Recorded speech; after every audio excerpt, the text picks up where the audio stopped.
हम आधुनिक भारत के इतिहास की बात कर रहे थे। आधुनिक भारत के इतिहास में जब हम बात करते हैं, हम महात्मा गांधी के विषय में बात कर चुके थे।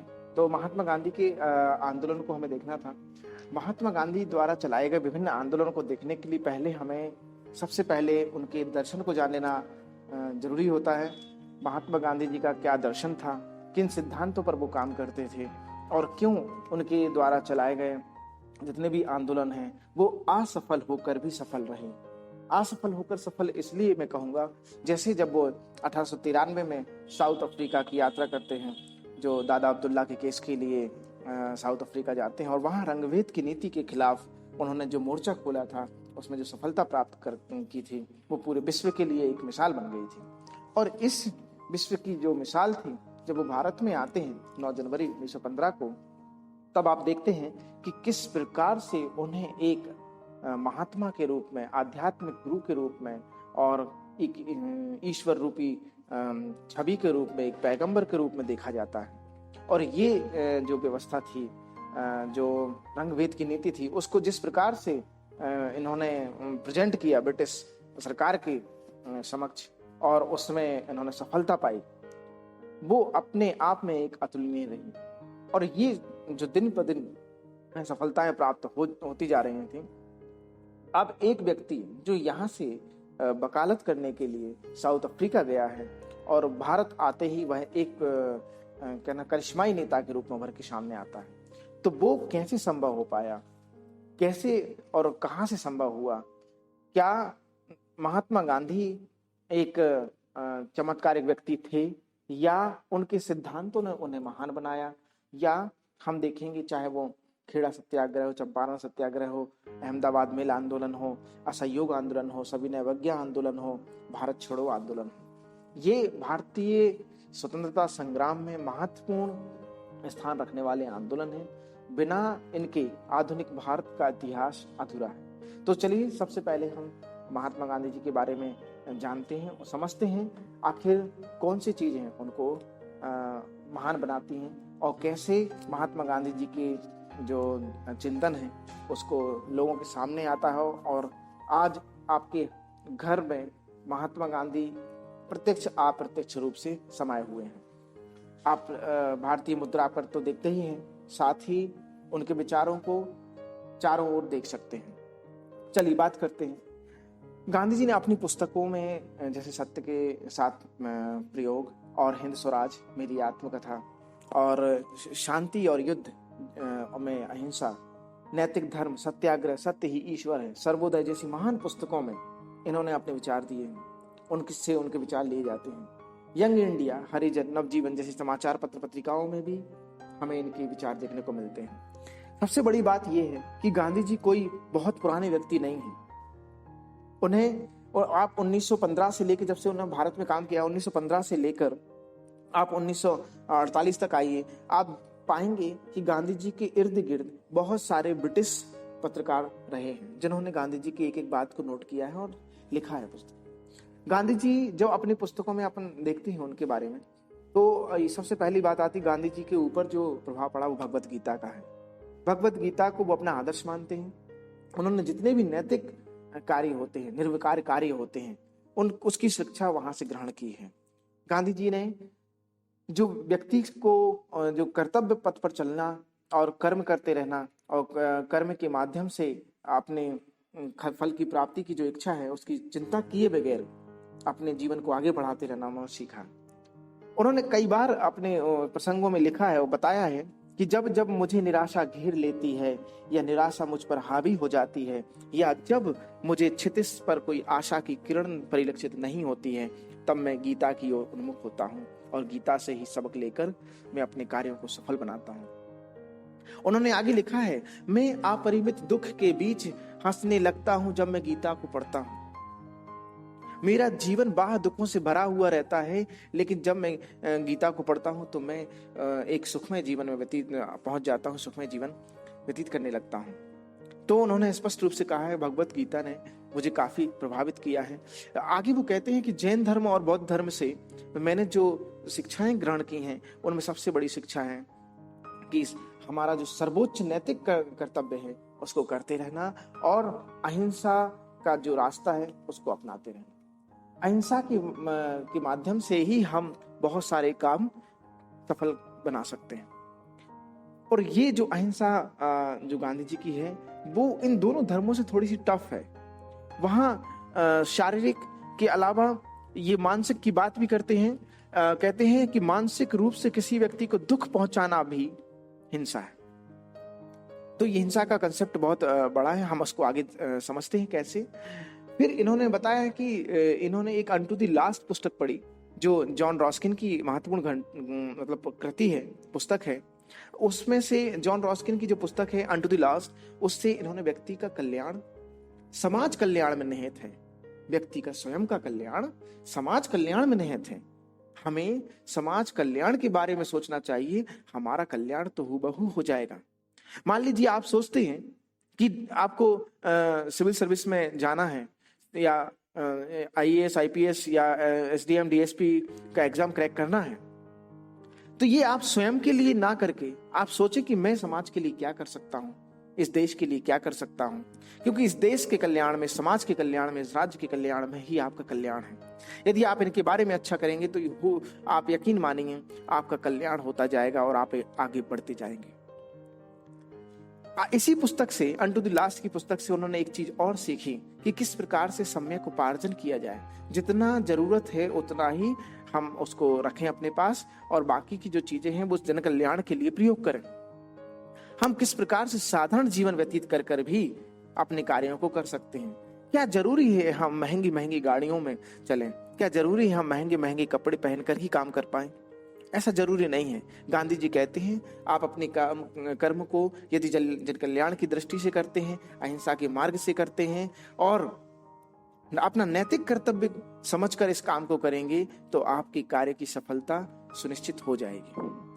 आगे उन्होंने बताया कि उन्होंने एक पुस्तक ऑन सिविल डिसओबीडियंस, थोरो की एक रचना है ऑन सिविल डिसओबीडियंस, उससे बहुत कुछ सीखा। और ये पुस्तक उन्होंने तब पढ़ी जब वो दक्षिण अफ्रीका की जेल में बंद थे। दक्षिण अफ्रीका की जेल में बंद रहते हुए उन्होंने थोरो की इस हेनरी डेविड थोरो की इस रचना को पढ़ा ऑन सिविल डिसओबीडियंस, जहां से गांधी जी ने सत्याग्रह की टेक्निक सीखी कि किस प्रकार से हम सत्याग्रह को कर सकते हैं। और ये सत्याग्रह है क्या, इसके बारे में आगे बात करूंगा।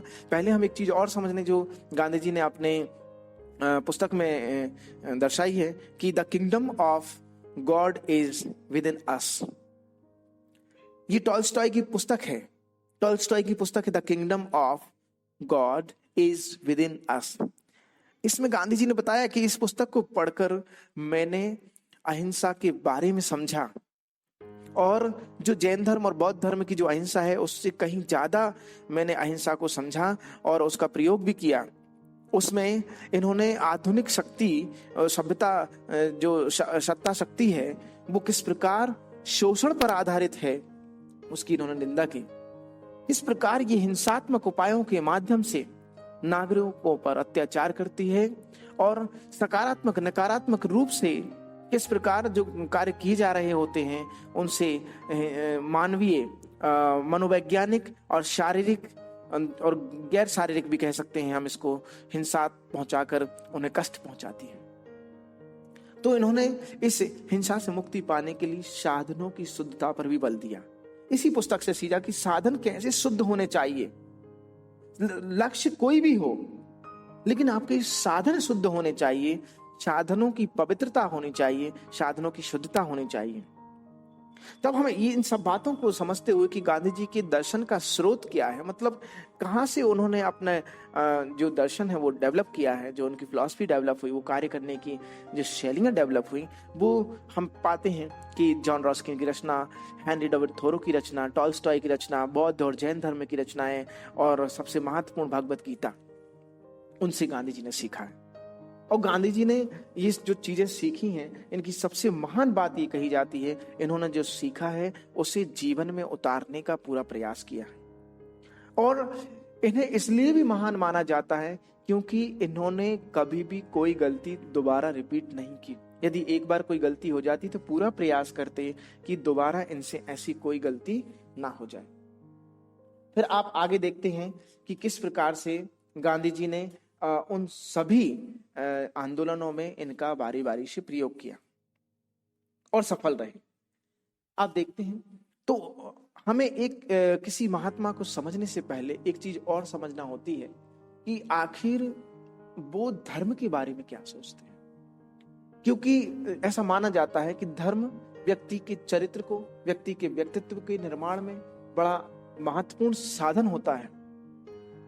और यदि किसी व्यक्ति को समझना है तो जरा थोड़ा सा उसका बैकग्राउंड, उसका धर्म देख लीजिए। तो हम बात करते हैं सीधे गांधी जी के दार्शनिक विचारों की, कि धर्म के बारे में उनके विचार क्या है, ईश्वर के बारे में क्या विचार है, आत्मा के बारे में क्या विचार है, सत्य के बारे में क्या विचार है, कर्म के बारे में क्या विचार है। तो जब उनसे पूछा गया कि गांधी जी ईश्वर क्या है, तो गांधी जी ने स्पष्ट रूप से कहा है कि मेरा ईश्वर में दृढ़ विश्वास है, मेरी दृढ़ आस्था है ईश्वर में। उनका महत्वपूर्ण उद्देश्य है किसी व्यक्ति को पीड़ा सहने की क्षमता देना और उस क्षमता को सहन करना और उस क्षमता से जो प्रेम करना, वही ईश्वर के प्रति प्रेम है। ईश्वर से प्रेम करने का जो माध्यम है वो क्या है, तो उन्होंने बताया कि मानव मात्र से प्रेम कीजिए, आप ईश्वर से प्रेम करेंगे। मेरा ईश्वर इन्हीं सभी मनुष्यों में वास करता है और इन्हीं मनुष्यों के अंदर जो पीड़ाएं हैं, जो उन पीड़ाओं से सहने के, उनको से लड़ने की जो क्षमता देती है, बस वही मुझे ईश्वर को प्राप्त करने के, उनको लगाव से उनको मानने के लिए मुझे प्रेरित करती है।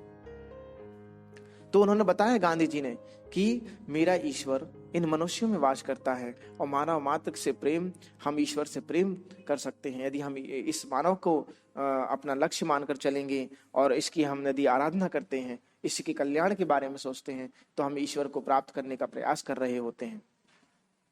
यदि हम किसी मनुष्य को सकारात्मक या नकारात्मक रूप से हानि पहुंचाते हैं, तो ये हम ईश्वर को हानि पहुंचा रहे हैं। और ईश्वर में आस्था रखने वाला कोई भी व्यक्ति क्रोध, घृणा के बिना उसे पा नहीं सकता। आपको क्रोध और घृणा मतलब क्रोध और घृणा से ही संघर्ष करते रहना होगा, आपको क्रोध और घृणा को परास्त करना होगा, तब जाकर आप ईश्वर को प्राप्त कर पाएंगे।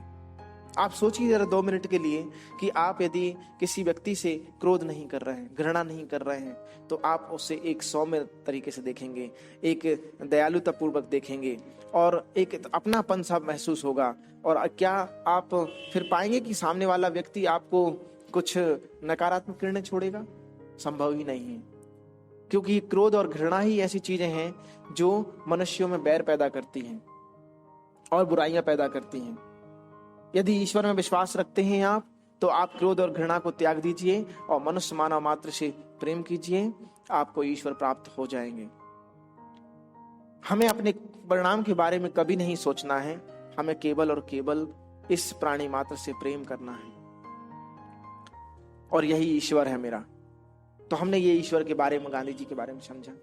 फिर जब पूछा जाता है गांधी जी से कि आत्मा के बारे में, तो इस मनुष्य के जो अंदर एक चिंगारी है, जो ईश्वर की चिंगारी है, वही आत्मा है। ये जो चिंगारी इस मनुष्य के अंदर है, ये कभी कभी नकारात्मक रूप से और सकारात्मक रूप से प्रकट होती है। आपने सुना होगा कि बुरी नजर लग गई। गांधी जी इस बारे में बताते हैं कि यदि हम किसी मनुष्य को दुखी करते हैं तो वहां से एक चिंगारी छूटती है, वो नकारात्मक चिंगारी होती है और वह नकारात्मक चिंगारी आपका सर्वनाश कर सकती है। और इसी दृष्टिकोण से देखिए, जब आप उसका कल्याण करते हैं, जब उससे प्रेम करते हैं, तो सकारात्मक चिंगारी छूटती हैं और सकारात्मक चिंगारी आपको आबाद करती है, आपको आगे बढ़ाती है, आपको लक्ष्य और मार्ग प्रशस्त करती है। तो गांधी जी कहते हैं उसकी आत्मा को कभी दुखी नहीं पहुंचाना चाहिए। मनुष्य एक समुदाय का सदस्य है और उस समुदाय में रहने वाली विभिन्न आत्माएं हैं जो ईश्वर की चिंगारियां हैं, और ये चिंगारी ईश्वर रूपी बाश कहलाती हैं। और हमें इसलिए किसी भी व्यक्ति के द्वारा किया जाने वाला कृत्य है उससे घृणा नहीं करना चाहिए। वो कहते हैं हमें पाप से घृणा नहीं करनी चाहिए, हमें उसके जो कार्य हैं उसके परिणाम से घृणा करनी चाहिए, हमें उस व्यक्ति से घृणा नहीं करनी चाहिए। क्योंकि उन्होंने स्पष्ट रूप से एक बार कहा है कि पापी से कभी घृणा मत करना, उसके द्वारा किए जाने वाला कार्य जो पाप का रूप ले लेता है उससे घृणा करनी चाहिए। सीधे शब्दों में कहें तो पाप से घृणा करो, पापी से नहीं। तो यहां पे आपको इन चीजों को समझना होगा कि गांधी जी आत्मा के बारे में क्या कहते हैं। ईश्वर की एक चिंगारी है जो सभी मनुष्यों में व्याप्त है, और यदि हम उसको दुखी करते हैं तो हमें सकारात्मक और नकारात्मक रूप से घृणा प्राप्त होती हैं, जो हमारे लिए स्वयं घृणा और क्रोध उत्पन्न करेंगे। इसलिए हम प्रेम और आदर यदि हम देंगे मनुष्य को तो हमें वही प्राप्त होगा। तो मनुष्य हमेशा आदर और प्रेम का पात्र है। धर्म के बारे में कहते हैं धर्म एक नैतिक अनुशासन है, डिसिप्लिन है, मॉरल डिसिप्लिन। वो विश्व के सभी धर्मों का जो सार बताते हैं वो कहते हैं वह है नैतिक अनुशासन, जो सत्य एवं प्रेम पर टिका हुआ है। सत्य, प्रेम और अहिंसा पर टिका हुआ है धर्म। सभी धर्मों का जो समान सिद्धांत है वह सत्यता है, प्रेम है, भाईचारा है, जो सभी को, विश्व बंधुत्व को, मनुष्यों को एकता के सूत्र में बांधते हैं। सत्य की बात करें तो सत्य क्या है, तो सत्य के बारे में कहते हैं सत्य ही ईश्वर है। आप जिस ईश्वर की पहले पूछ रहे थे मुझसे कि ईश्वर क्या है, तो मैं बताता हूं आपको, सत्य ही ईश्वर है। फिर ईश्वर क्या है, तो ईश्वर ही सत्य है। आपको इस बात का उत्तर मिल जाएगा कि यदि हम सत्य बोलते हैं तो ये मान के चलिए कि आप ईश्वर के आराध्य हैं, आप उसके अनुयायी हैं, आप विश्वास रखते हैं ईश्वर में। मिथ्या बोलने वाला कभी व्यक्ति ईश्वर में विश्वास नहीं करता। Truth is God, God is truth. सत्य ही ईश्वर है और ईश्वर ही सत्य है। उन्होंने बताया कि विचार, वाणी, कर्म, इन तीनों में इतनी इस प्रकार की सत्यता होनी चाहिए कि किसी भी प्राणी मात्र को संदेह ना हो। गांधी जी मानते हैं कि सत्य तक पहुंचने के लिए अंतरात्मा की शुद्धि आवश्यक है। नैतिक जीवन में, हमारा जो दैनिक जीवन है उसमें जो काम करते हैं उनमें सत्यता होना बहुत जरूरी है। आप देखते हैं सत्य के साथ मेरे प्रयोग में गांधी जी ने कितनी भयंकर भयंकर बातों को वर्णित किया है, जिन्हें आपको पढ़कर सुनकर गांधी जी के प्रति घृणा उत्पन्न होने लगती है। यही महानता है। आज आप अपने ऐसे किन्हीं भी कार्यों को इसमें इंगित, अपनी पुस्तक में इंगित नहीं कर सकते, लेकिन गांधी जी में इतनी क्षमता थी कि उन्होंने अपने अच्छे और बुरे कर्मों, सभी कर्मों को उसमें समावेश किया। यही सत्यता है। सत्य ही ईश्वर है और ईश्वर ही सत्य है, इसलिए वो जाने जाते हैं, माने जाते हैं, पूजे जाते हैं। सत्य तक पहुंचने के लिए अंतरात्मा की शुद्धि आवश्यक है। दैनिक जीवन में नित्य नए नए प्रयोगों के माध्यम से उन्होंने सत्य को भांपा है, परखा है, और स्पष्ट रूप से उन्होंने कहा है कि सत्य ही ईश्वर और ईश्वर ही सत्य है। और यदि हमें निरपेक्ष सत्य की ओर पहुंचना है तो हमें अपने कर्मों में सत्य, अहिंसा और प्रेम को समावेश करना होगा। कर्म ऐसे करने होंगे जो स्वतंत्र इच्छा पर आधारित हों। हम अपने कर्मों के माध्यम से सत्य को प्राप्त कर सकते हैं और सत्य के माध्यम से ईश्वर को प्राप्त कर सकते हैं और ईश्वर के माध्यम से समाज कल्याण कर सकते हैं और समाज कल्याण के माध्यम से स्वयं का कल्याण कर सकते हैं। स्वयं का कल्याण यदि व्यक्ति को करना है तो कर्म करने होंगे, कर्म करने हैं तो वो सत्य, अहिंसा, प्रेम पर आधारित होने चाहिए। और ये सभी चीजें जो मार्ग आपके साधन हैं वो ईश्वर की प्राप्ति के लिए होने चाहिए। उसमें आत्मा और धर्म की शुद्धि होनी चाहिए और इसी शुद्धि के माध्यम से आप समाज कल्याण कर पाएंगे। समाज कल्याण के माध्यम से आपका कल्याण हो जाएगा। तो व्यक्ति का कल्याण तभी संभव है जब वह समाज कल्याण के बारे में सोचेगा। इन्हीं गांधी के मूल विचारों को आप देखेंगे कि इन्होंने किस प्रकार से आंदोलनों में इनका उपयोग किया और उसे पाया। साधन साध्य के संबंध के बारे में जब पूछा गया गांधी जी से, तो उन्होंने स्पष्ट रूप से बताया कि मैं इसका एक ऐसा संबंध मानता हूं जो कभी टूट नहीं सकता। साधन और साध्य का संबंध अटूट है, उन्हें तोड़ा नहीं जा सकता। यदि आपके साधन शुद्ध हैं तो आपका साध्य शुद्ध हो जाएगा। आपका लक्ष्य शुद्ध है कि नहीं, लेकिन आप उसको प्राप्त करने के जो तरीके अपना रहे हैं वो शुद्ध होने चाहिए।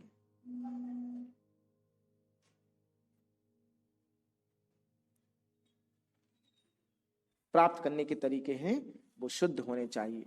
साधनों की तुलना उन्होंने बीज से की है, और उन्होंने बीज बोना है। किस लिए बो रहे हैं हम? फसल के लिए, एक अच्छा वृक्ष हो।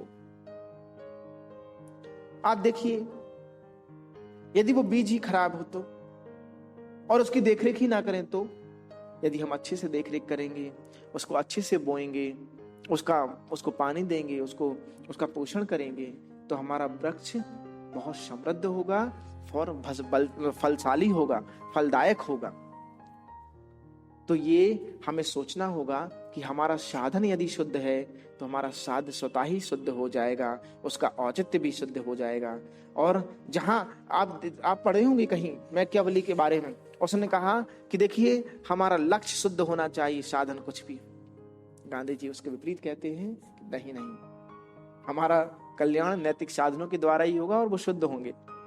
आपने 1922 के आंदोलन में देखी, नॉन कोऑपरेशन मूवमेंट में देखा होगा कि एकाएक उन्होंने कैसे चोरा चोरी की घटना हुई, और थाने पर हमला करने के बाद जनता ने उनको 21 थानेदारों को जला दिया, 21 थानेदारों सिपाहियों को जला दिया। और ये आपने जो कृत्य किया कि वो मानव मात्र के प्रति घृणा का भाव नहीं था। आपके अंदर जो क्रोध था, उस क्रोध का परिणाम ये हुआ कि उनको जिंदा जला दिया गया। आपने इतनी हिंसा फैलाई जो हमारे सिद्धांतों में कभी नहीं है। मैं इस आंदोलन का समर्थन कभी नहीं करूंगा। उन्होंने तुरंत उस आंदोलन को स्थगित कर दिया। इतना विरोध होने के बाद भी कि गांधी जी आप ये आंदोलन स्थगित क्यों कर रहे हैं?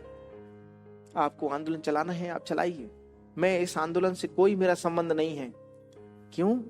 गांधी जी साधनों की शुद्धता पर बल देते थे। साधन शुद्ध होने चाहिए।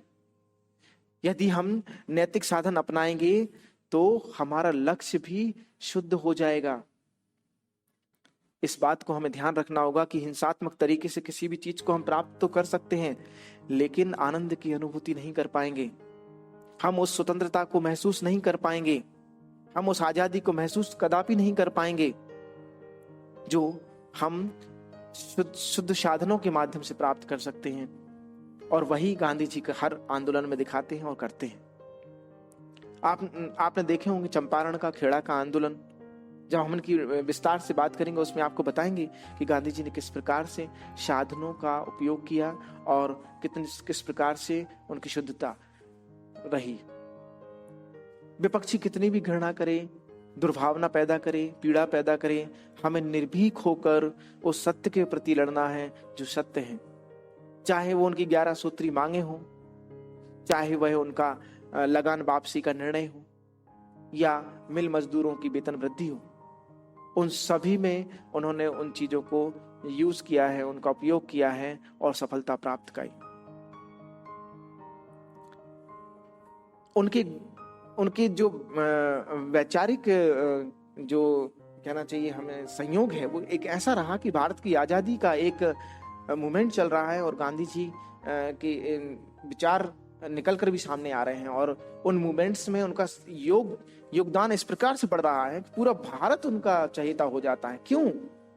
क्योंकि वो जो बात करते हैं वो सत्य की बात करते हैं। सत्य ये है कि भारत को भारतीयों द्वारा शासन मिलना चाहिए, बस वो इसकी लड़ाई लड़ रहे हैं। सत्य ये है कि भारत संप्रभु राष्ट्र है और होना चाहिए।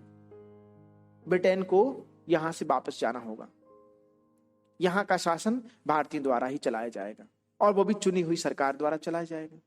ये सत्य है और इसके लिए वो लड़ रहे हैं।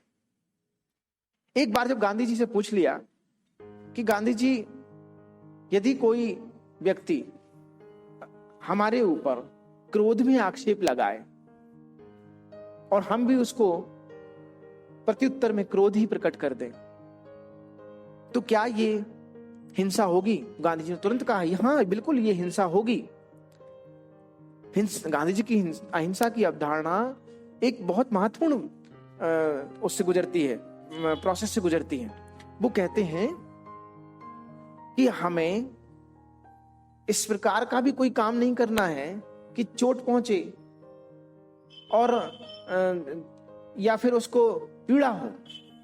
इसके अलावा हमें ये उसके बारे में बुरा भी नहीं सोचना है मन में, उसके बारे में हम बुरा विचार भी ना लाएं। यदि हम बुरा विचार लाते हैं तो हम उसके प्रति हिंसा कर रहे हैं। मानसिक रूप से यदि हम उसको कोई पीड़ा दे रहे हैं तो भी हम हिंसा कर रहे हैं। हमें दूसरों के प्रति हानि या चोट पहुंचाने का काम नहीं करना, केवल हमें उसका एक व्यापक लेवल पे आप देखें तो आप पाएंगे कि उनको क्षति पहुंचाने से बचना, वरन उनकी सहायता करना। हमेशा आप अपने दुश्मन की सहायता करने का सोचिए कभी, आपका कैसे कल्याण नहीं होता है। सक्रिय रूप से उसके प्रति सद्भावना रखना, ये है अहिंसा। अहिंसा ना केवल किसी को चोट पहुंचाना के लिए नहीं है, उसके प्रति आप प्रेम रखिए और सद्भावना रखिए, तब जाके आप अहिंसा को पा पाएंगे। उनका जो उन्होंने बताया है कि किस प्रकार से हम इसका उपयोग कर सकते हैं। एक अत्याचारी है, उसके प्रति हम यदि विनम्रता का भाव रखेंगे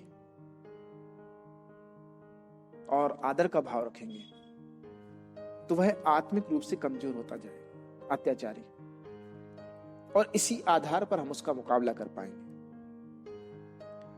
आप अपने आसपास पाएंगे जो व्यक्ति सत्य बोल रहा होता है, कोई भी व्यक्ति आ जाए वो कभी नहीं पीछे हटेगा, और यदि वह सत्य के प्रति अड़ गया तो वह बोलकर ही रहेगा।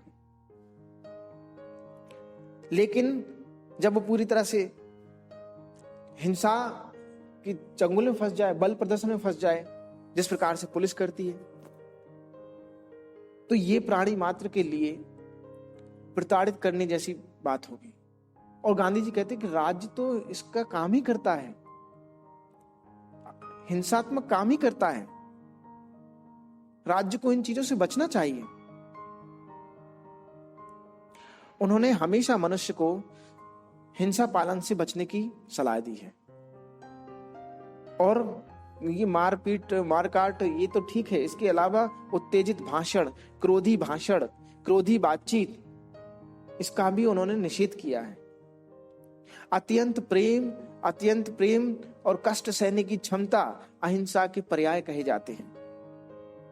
गांधी जी मानते हैं कि प्रेम की कसौटी तपस्या अपने को कष्ट पहुंचाती है, और प्रेम में कुछ प्राप्त नहीं होता, यह त्याग पर आधारित होता है। और प्रेम किसी प्रकार का दावा नहीं करता, यह तो सदैव होता है। और प्रेम सदैव कष्ट सहन करने की क्षमता प्रकट करता रहता है, और कभी शिकायत किसी से नहीं करता, ना ही किसी से बदला लेता है।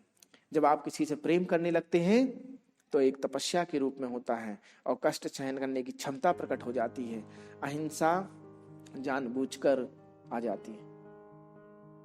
गांधी जी मानते हैं कि विवेक से जो काम करते हैं उन्हें कष्ट सहन करने की क्षमता प्राप्त करने की शक्ति अधिक होती है। हम आवेश में आकर कोई काम करें तो हमारे जो अविवेकी पुरुष होते हैं, जो हमारे जो क्रोध कहें, हम घृणा कहें, वो हमारे अंदर स्वतः ही समाविष्ट हो जाते हैं। तो गांधी जी कहते हैं आप प्रेम, सत्य, अहिंसा, इसके माध्यम से व्यक्ति का हृदय परिवर्तन कर सकते हैं, और हृदय परिवर्तन के माध्यम से आप अपने कल्याणकारी कार्यों को भी कर सकते हैं। उन्होंने हर चीज को इस प्रकार से समझाया है। मैं आगे की क्लास में आपसे बात करूंगा सत्याग्रह वगैरह के बारे में, और उनके फिर उसके बाद में जो आंदोलन चले, जो उन्होंने संस्थाएं स्थापित की, और किस प्रकार से भारतीय राजनीति में उनका महत्वपूर्ण योगदान रहा, भारतीय समाज में, भारतीय अर्थव्यवस्था में जो योगदान रहा, और इवन भारतीय दर्शन शास्त्र में उनको किसी भी क्षेत्र में हम कम नहीं आंक सकते। तो उनके योगदान के बारे में पढ़ेंगे। इसके साथ साथ हम ये देखेंगे कि आधुनिक भारत में 1915 से लेकर 1945-48 तक जो आंदोलन संचालित हुए हैं, जो कार्यवाहियां हुई हैं, वो किस प्रकार से भारतीय स्वतंत्रता संग्राम में उनका स्थान रहता है, और गांधी जी की इसमें क्या भूमिका रही है, और क्या इनका हम मूल्यांकन कर सकते हैं, इसके बारे में बात करेंगे। तो आज के लिए इतना ही। Thank you so much to all of you. Thank you.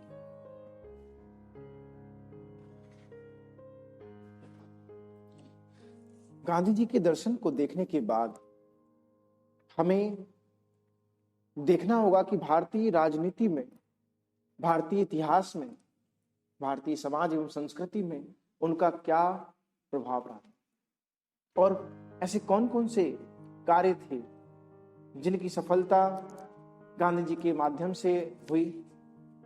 इसको देखने के लिए हमें भारतीय इतिहास के आधुनिक इतिहास में 1915 से लेकर 1948 तक के टाइम को देखना होगा, जिसमें गांधी जी ने अपने दर्शन को, अपने सिद्धांतों का बेहतर क्रियान्वयन करने का प्रयास किया। हम बात करते हैं प्रथम विश्व युद्ध की समाप्ति के पश्चात राष्ट्रीय और अंतरराष्ट्रीय स्तर पर जो विभिन्न शक्तियों का उदय हो रहा था। हम जैसे सोवियत संघ कह सकते हैं और अमेरिका भी कह सकते हैं। युद्ध के बाद जो पेरिस शांति सम्मेलन हो रहा था, उसके बाद भारत में राष्ट्रवादी गतिविधियां भी बहुत तीव्र हो गई थी। लेकिन आपको याद होगा कि जब महात्मा गांधी जी साउथ अफ्रीका में अंग्रेजों को धूल चटा देते हैं, जिस ट्रेन से उनको गिराया जाता है उसको आज म्यूजियम बना दिया जाता है, जिस जगह पर उनको गिराया जाता है वो पूजनीय हो जाती है, और जहां उन्होंने टॉल्स्टॉय आश्रम की स्थापना की है और फिनिक्स आश्रम की स्थापना की है, वहां आज भी शोध रिसर्च सेंटर बन जाते हैं। ऐसा क्यों? अफ्रीका में गोरे और काले लोगों के बीच जो रंगभेद की नीति चल रही थी, ये ब्रिटेन जिसको न्याय का प्रतिमूर्त माना जाता था, उसको ये दिखाना बहुत जरूरी था कि आपका सिद्धांत और व्यवहार में कितना अंतर है। उसको गांधी जी पहले दिखा चुके थे और आंदोलन सफल रहा था। चाहे नटाल भारतीयों का आंदोलन हो, चाहे वो रंगभेद की नीति के खिलाफ आंदोलन हो, वो दोनों सफल रहे। और सफलतापूर्वक इन आंदोलनों से जो उन्होंने ब्रिटिश सरकार को ये आगाह किया कि आपके माध्यम से किस प्रकार से विश्व में अब विभिन्न देशों में अत्याचार किए जा रहे हैं। जब 9 जनवरी 1915 को भारत आते हैं, तो ब्रिटिश शासन के खिलाफ चल रहे भारतीय स्वतंत्रता आंदोलन में एक समय एक छोटा सा निर्णायक मोड़ आ जाता है, जिसका सबसे प्रमुख कारण यह माना जाता है गांधी जी का आगमन, महात्मा गांधी जी का आगमन। ये वही साधारण सा व्यक्ति है जिसने अपनी कलम और अपने शब्द वाणी के माध्यम से ब्रिटिश सरकार को मजबूर कर दिया कानून बनाने के लिए दक्षिण अफ्रीका में। महात्मा गांधी को 9 जनवरी के पहले बहुत कम लोग जानते थे, लेकिन उनकी सफलताएं सभी ने सुनी थी और सभी मानते थे कि गांधी जी ने जो काम किया है वह एक नैतिक कार्य है। और नैतिक कार्य में आप देखेंगे जो आध्यात्मिक दृष्टि से परिपूर्ण व्यक्ति होता है वह हमेशा जन कल्याण के लिए सोचता है। मैंने इसके पहले आपसे बातचीत की थी कि जन कल्याण में, सामूहिक कल्याण में, समाज कल्याण में ही व्यक्ति का कल्याण है। उन्हें क्या फर्क पड़ता, वो तो कहते चलो भाई मुझे ट्रेन से बाहर कर दिया है, यहाँ काले लोग नहीं बैठ सकते हैं, बोले ठीक है मैं दूसरे में बैठ जाता हूँ। आज जैसे हम सबसे समझौता करते हैं, गांधी जी इस प्रकार के समझौतावादी नहीं थे। गांधी जी सत्य को लड़ने वाले थे, सत्य के साथ अड़ने वाले थे, सत्य के लिए मरने वाले थे। सत्य ये था कि इस कोच में मैं क्यों नहीं बैठ सकता, क्या गोरे और काले लोगों के लिए इस प्रकार की व्यवस्था उचित है? और जो वैवाहिक पास हैं, जो एग्रीमेंट्स हैं, उनको लेकर साथ चलना क्या अनिवार्य है? हमें हर जगह ये दिखाना होगा कि हम विवाहित हैं, हम भारतीय हैं, हम भारतीय मजदूर हैं, हमें उसका पास लेकर चलना होगा। महात्मा गांधी जी उन सारे पासों को जलवा दिया।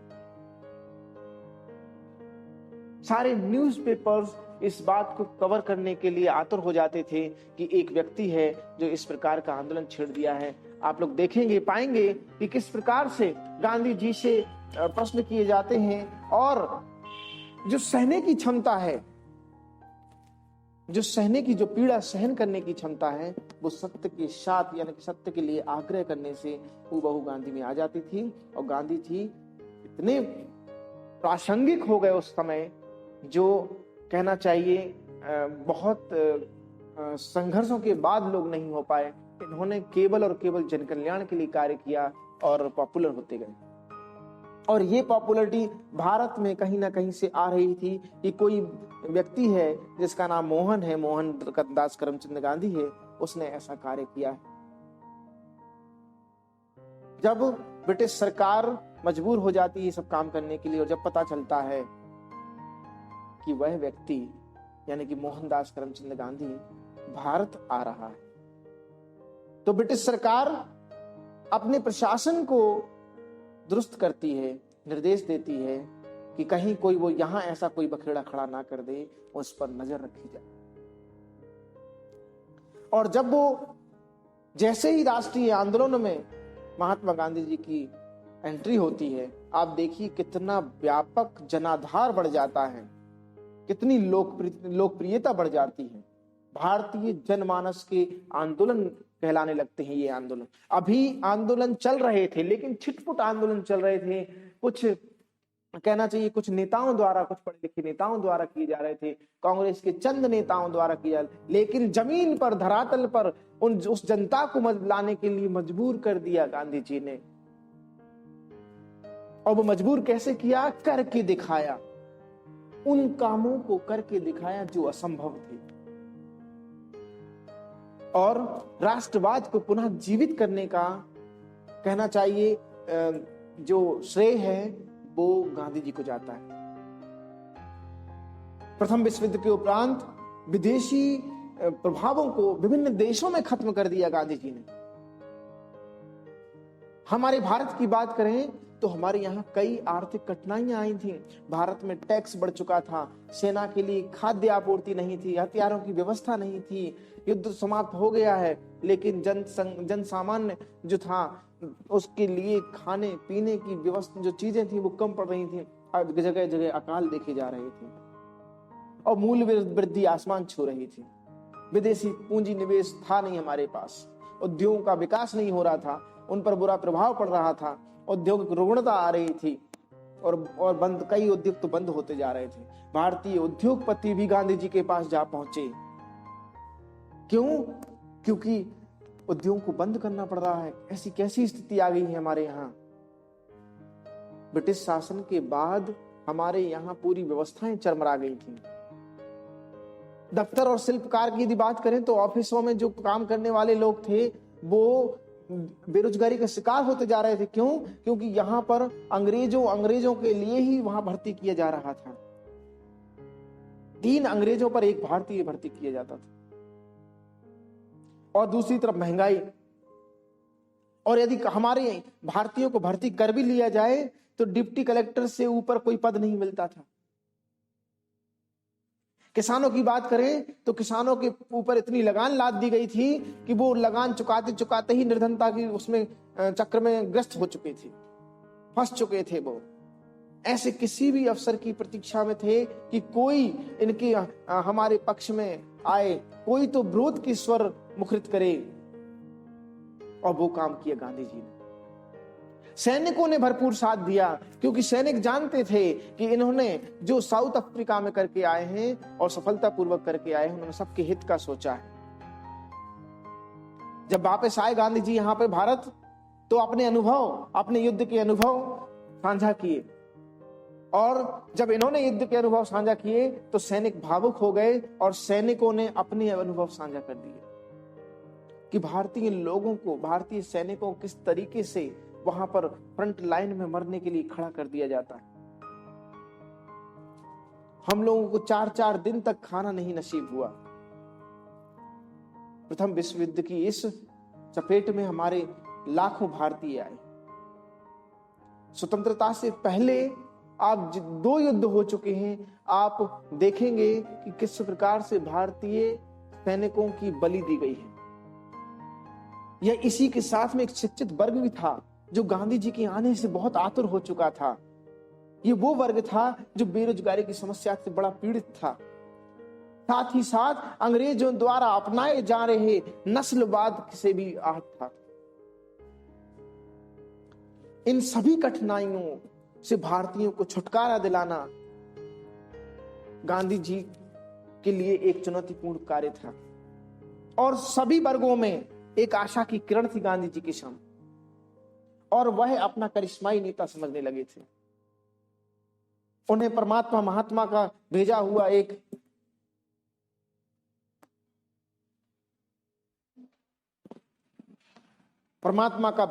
एक मसीहा समझने लगे थे जो इन लोगों के दुखों को दूर कर सकता। आप पाएंगे कि गांधी जी ने इन सबको करने का प्रयास भी किया। आज के युवा कई प्रश्न उठाते हैं गांधी जी पर, यदि इतना ही सब कुछ अच्छा था तो गांधी जी ने ये काम क्यों नहीं किया, गांधी जी ने वो काम क्यों नहीं किया, गांधी जी ने ये काम क्यों नहीं किया। देखिए, गांधी जी स्वयं के लिए कोई कार्य नहीं कर रहे हैं, गांधी जी जन कल्याण के लिए कार्य कर रहे हैं। और जन कल्याण के लिए क्या उचित होगा, क्या अनुचित होगा, वो साधन बताते हैं। जिन साधनों को आप अपना रहे हैं, उन्हीं साधनों के माध्यम से जो परिणाम निकलेगा वह सर्वश्रेष्ठ रहेगा। ऐसी मान्यता गांधी जी की थी। युद्ध में सहयोग के बदले राजनीतिक लाभ की उपेक्षा करना, गांधी जी हमेशा इसके बारे में कहते रहे कि हमें युद्ध में सहयोग करना है, इसलिए करना है क्योंकि हमारे यहाँ व्यवस्था अभी ब्रिटिश शासन की है और नैतिक रूप से हमारी जिम्मेदारी बनती है कि हम अपने राजा के प्रति वफादार रहें। वर्तमान में हमारा राजा कौन है ये देखना होगा। यदि ये सिद्धांत हमारी भारतीय जनमानस में गांधी जी ने ना दिए होते तो आज क्या अपने प्रधानमंत्री जी को या राष्ट्रपति जी को उस सम्मान की दृष्टि से देख रहे होते। हमारे भारत पर कोई संकट आ जाए, कोई भी शासन हो, कोई भी शासक हो हमारे देश में, कोई भी राष्ट्रपति हो हमारे देश में, आखिर हमें उसकी सहायता तो करनी होगी क्योंकि वो हमारे देश का राजा है, हमारे देश का राष्ट्रपति है, हमारे देश का प्रधानमंत्री है। किसी भी संकट में है, पूरे देश पर संकट है, मतलब पूरे जनमानस पर संकट है और हमें उसकी सहायता करनी चाहिए। तो उन्होंने स्पष्ट रूप से कहा कि भारतीयों का योगदान रहेगा ब्रिटिश युद्ध में, लेकिन इसके बदले में हम किसी राजनीतिक लाभ की आशा नहीं रखते हैं क्योंकि ये हमारा देश है और हमारे देश की तरफ से युद्ध लड़ा जा रहा है, तो हमारे देश के सैनिक भी इसमें पार्टिसिपेट करेंगे। गांधी जी के इसी आह्वान से हजारों लाखों सैनिक युद्ध की ओर प्रशस्त हो जाते और व्यापक सहयोग दिया और हर मोर्चे पर दिया। बड़ी संख्या में भारतीय जवान अपने प्राणों की आहुति दे दिए। इसलिए युद्ध के बाद जब भारतीयों की ब्रिटिश सरकार से राजनीतिक लाभों की प्राप्ति की उच्च आकांक्षाएं बढ़ने लगी तो इसमें देश में पुनः राष्ट्रवाद के वातावरण का सृजन हो गया, क्योंकि जब गांधी जी ने आह्वान किया कि देश में शासक कोई भी हो, हमें अपने देश के लिए मरना है, अपने शासक के लिए मरना है। अब बात आती है कि हमारे यहां शासन किसका हो। गांधी जी कहते हैं हमारे यहां शासन भारतीयों द्वारा। हमारे यहां शासन किसके द्वारा होगा? भारतीयों के द्वारा। अब आप देखेंगे पूरे विश्व में राष्ट्रवाद का जो मुंह भंग हो गया था, राष्ट्रवादियों का एक मुंह भंग सा हो गया था। आप देख रहे होंगे इसी टाइम पर 1907 में जब कांग्रेस का विभाजन हो जाता है और उसी टाइम पर एक मुस्लिम लीग निकलकर सामने आ जाती है, आप पाएंगे कि 1916 तक आते आते हमारे युवा नेताओं का जोश ठंडा पड़ने लगता है, उनकी आशा की किरण नहीं दिखाई देती। युद्ध में हमने सब कुछ गंवा दिया है और एक टाइम था जहां पे हमारे सभी राष्ट्रवादी नेता शिथिल पड़ते जा रहे थे। आवेदन देकर, याचना देकर, प्रतियाचना देकर, प्रार्थना पत्र देकर, प्रस्ताव पारित करके थक गए थे अब लोग। कुछ होता हुआ नजर नहीं आ रहा था। लेकिन गांधी जी के आगमन के तुरंत बाद जैसे जैसे उन्होंने श्रृंखलाबद्ध काम किए, देखिए आप 1915 में आए, 2 साल तक आपने राजनीतिक गुरु गोपाल कृष्ण गोखले के द्वारा कहा गया कि आप भ्रमण कीजिए, भारत को समझिए पहले। गांधी जी ने उनकी बात को माना, समझा और पूरे भारत का भ्रमण किया। 2 साल तक भ्रमण करने के बाद उन्होंने पाया 2 साल से आप जोड़ लीजिए 15 में आप 17 पहुंच चुके हैं। और यही जो 1917 का टाइम है वो कौन सा टाइम है? चंपारण आंदोलन। इसी चंपारण आंदोलन में अब ये बिगुल बजाते हैं किस प्रकार से हमें आंदोलन करना है, किस प्रकार से हमें सत्याग्रह करना है। और इसी टाइम 7 नवंबर 1917 को रूस में एक क्रांति संपन्न होती है जिसे व्लादिमीर इलिनोच लेनिन के नेतृत्व में बोल्शेविक दल समर्थक द्वारा निरंकुश स्वेच्छाचारी अत्याचारी जारशाही शासन व्यवस्था को समाप्त कर दिया जाता है। और यही लेनिन प्रथम समाजवादी राज्य सोवियत संघ की स्थापना करता है। इस सोवियत संघ की स्थापना से चीन और एशिया के अन्य भागों में जारशाही समाप्ति का बिगुल बज चुका होता है। साम्राज्यवादी अधिकारों को समाप्त करने की घोषणा कर दी गई होती है। और यहां महात्मा गांधी भी इन चीजों से वाकिफ रहते हैं और यहां भी वो घोषणा करते हैं कि अब अंग्रेज ज्यादा दिनों तक भारत पर राज नहीं कर पाएंगे। इस क्रांति से ये बात तो सिद्ध हो गई थी कि जनसमूह की एकता में अपार शक्ति है और वह चाहे तो अपने निष्ठुर महाशक्ति जैसे जार को अलग कर सकती है, तो भारत की जनता क्यों नहीं। और जगह जगह वो उदाहरण देते हैं इन सब चीजों का कि जब रूस की जनता एक होकर पूरी शासन व्यवस्था को पलट सकती है तो भारत क्यों नहीं। भारत में अंग्रेज किसी प्रकार की शक्ति का बंटवारा नहीं चाहते थे। वो भारतीयों को प्रशासन में भागीदार बनाकर रखना चाहते थे, लेकिन उनके प्रयास होने चाहिए वो बिल्कुल भी नहीं कर रहे थे। उनकी नीति ये थी कि भारतीयों को लालच या भ्रम में रखकर उन पर शासन करते रहे।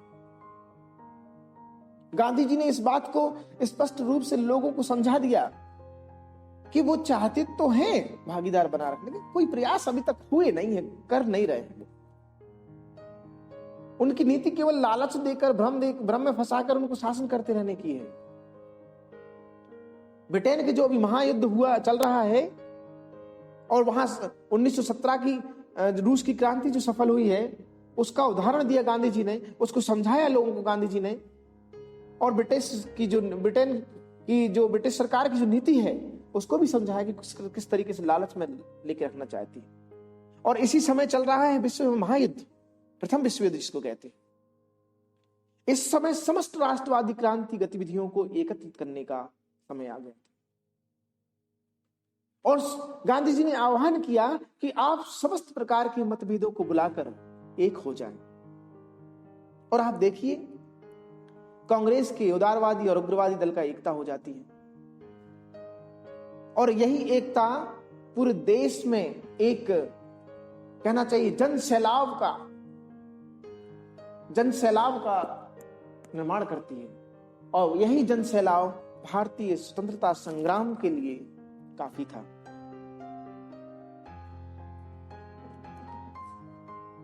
गांधी जी ने जिस प्रकार से अपने जीवन को जिया है उसे व्यवहारिक जीवन कहते हैं। उन्होंने अपने पूरे जीवन को सत्य के साथ मेरे प्रयोग में वर्णित किया। भारतीय जनता को वो किसी भ्रम में डालना नहीं चाहते थे। वो भारतीय जनता के लिए, भारतीय जनमानस के लिए, और जो ये एकत्रीकरण हो रहा था स्वतंत्रता संग्राम के लिए 1915, 16, 17, 18 तक में ये जो काम की गांधी जी ने बड़े सैद्धांतिक तरीके से, बड़े व्यवहारिक तरीके से किए, और जो उनके सिद्धांत थे वही उनके व्यवहार थे। इसलिए उन्होंने हर चीज को बड़े स्पष्ट तरीके से समझाने का प्रयास किया कि उन्होंने टॉल्स्टॉय का उदाहरण दिया कि किस प्रकार 1909 में गांधी जी और अंग्रेज अधिकारियों के बीच जो वार्ता हुई थी, जो टॉल्स्टॉय फॉर्म की स्थापना जब हुई थी, तो जब वार्ता हुई थी तो उस वार्ता में ये स्पष्ट था कि सत्याग्रहियों की मदद के लिए, एक पुनर्वास की समस्या को हल करने के लिए और उनके भरण पोषण की व्यवस्था के लिए हम एक टॉल्स्टॉय फॉर्म की स्थापना कर रहे हैं, और उन्हें शीघ्र ही इसकी अनुमति मिल गई। ये कर चुके थे गांधी जी। अब गांधी जी ऐसा ही एक संगठन बनाना चाह रहे थे इन आंदोलनों को आगे बढ़ाने के लिए। अभी गांधी जी के विचार में ऐसा कोई भी आंदोलन करने के लिए हमारी भारतीय जनता सशक्त नहीं थी।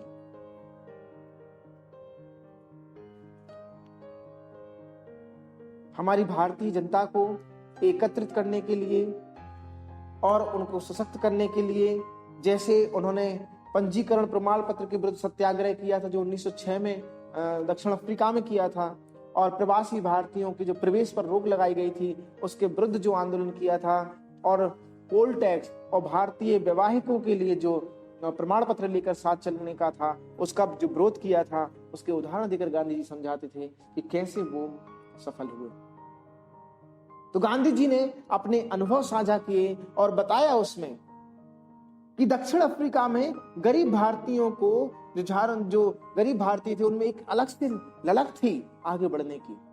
उनका जुझारूपन देखकर गांधी जी को यह विश्वास हो गया कि भारतीय जनता आवश्यकता पड़ने पर उदात्त उद्देश्य के लिए जुझारू संघर्ष एवं बलिदान के लिए तैयार हो सकती है।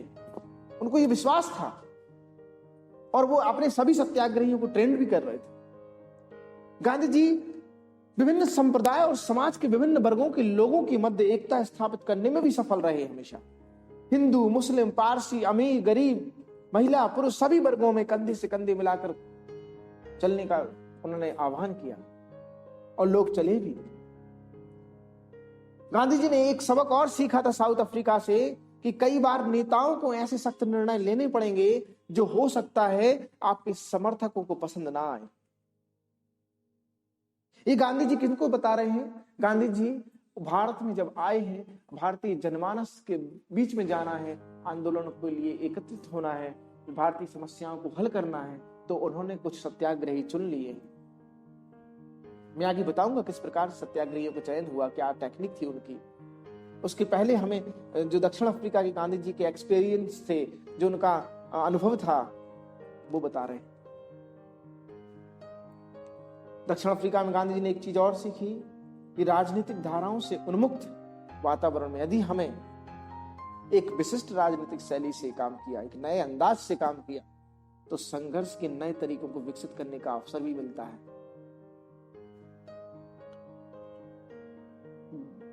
कोई भी रणनीति हो, किसी भी प्रकार का संघर्ष हो, लेकिन यदि उसको नए तरीके से किया जाए तो वह सफल हो जाता है। नया तरीका क्या होगा? तो हमें अपनी पुरानी भूल से सीखना होगा, कहीं हम वो भूल ना दोहरा दें। उस भूल के अलावा जो कुछ भी होगा वही सब नया होगा। और आप पाएंगे कि गांधी जी ने इन सभी अनुभवों का सफल प्रयोग किया।